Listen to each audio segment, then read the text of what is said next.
Je suis souvent certaines personnes disent que Rafinha n'est pas suffisamment technique et que, à part son côté énergétique qu'il apporte dans le club, qui bat et il presse très haut, il n'a plus rien d'autre dans l'équipe et ses appels. Mais je tiens à vous dire que Rafinha est bel et bien un joueur très technique même. Il est aussi intelligent parce que être technique, il faut être intelligent pour être technique. Je ne le compare pas à certains joueurs.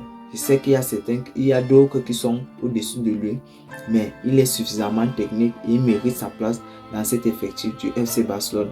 Regardez cette vidéo et vous allez en juger par vos propres yeux.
Vous-même, vous avez vu ce que Rafinha est capable de faire avec le ballon. Et vous pouvez en juger que Rafinha c'est un joueur surcoté. Parce que Rafinha, il sait faire les bonnes passes quand il faut. Il sait quand est-ce qu'il faut libérer le ballon. Il sait quand est-ce qu'il faut ralentir le jeu. Rafinha, c'est un joueur, c'est un joueur qui peut jouer dans 3 postes. Oui, je précise bien dans 3 postes. Rafinha peut jouer au milieu de couloir. Rafinha peut également jouer en tant qu'avançant. Rafinha peut aussi jouer en tant que 10. Oui, je dis bien en tant que 10. Parce que c'est un joueur qui a de la vision, qui est technique. Vous-même, vous avez pu voir ces petites touches de balle qu'il apporte. Parce qu'un 10 n'est pas celui-là qui garde le ballon le plus longtemps. Un 10 est celui-là qui sait libérer le ballon au bon moment avant que son coéquipier ne soit hors jeu. Et Rafinha sait bien le faire. Parce que seul un joueur intelligent connaît quand est-ce qu'il faut libérer le ballon.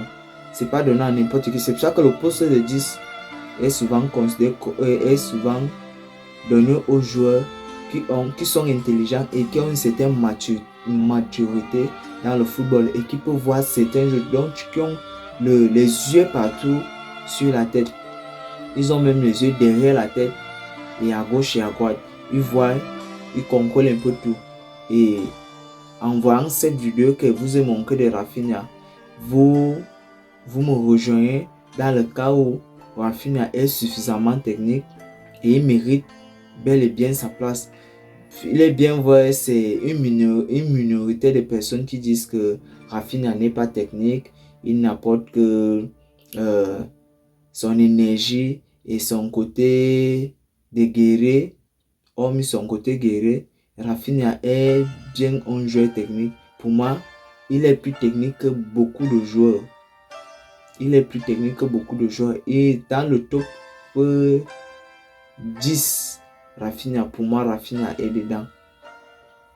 Et 10, ça montre sa qualité parce qu'il y a plus de 100 joueurs, plus de 1000 joueurs. Mais je dis parmi les 10, Rafinha est dedans. Et Rafinha, dans n'importe quel club européen, Rafinha arrive. Je parle bien du Rafinha qui est en forme, pas Rafinha qui est sur le coup des blessures du genre. Il en baisse, pas le Rafinha de Xavi. Je parle bien du Rafinha du Pedri. Le Rafinha de Hansi Flick. C'est un Rafinha qui, quand Rafinha il est assis moralement, c'est un Rafinha inarrêtable que personne ne peut arrêter parce que c'est le talent, c'est aussi un talent. Du moment où, en fait, nous connaissons que du moment où tu es brésilien, automatiquement, tu es un joueur technique. Je n'en connais pas de d'un Brésilien, d'un Brésilien maçon. Tous les Brésiliens sont d'abord du joueur technique. Regardez même en défense. Ceux qui ont connu David Luiz, c'était un défenseur très technique. Thiago Silva également. Marquinhos, c'est pour ça que beaucoup de personnes remarquent les, les petits manquements de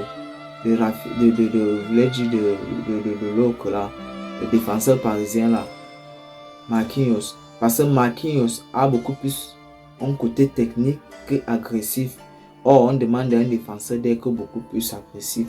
Mais Marquinhos est plus technique. Donc, du moment où tu es brésilien, automatiquement tu es technique. Tu es technicien. Tu es un technicien et tu peux bien évoluer au foot.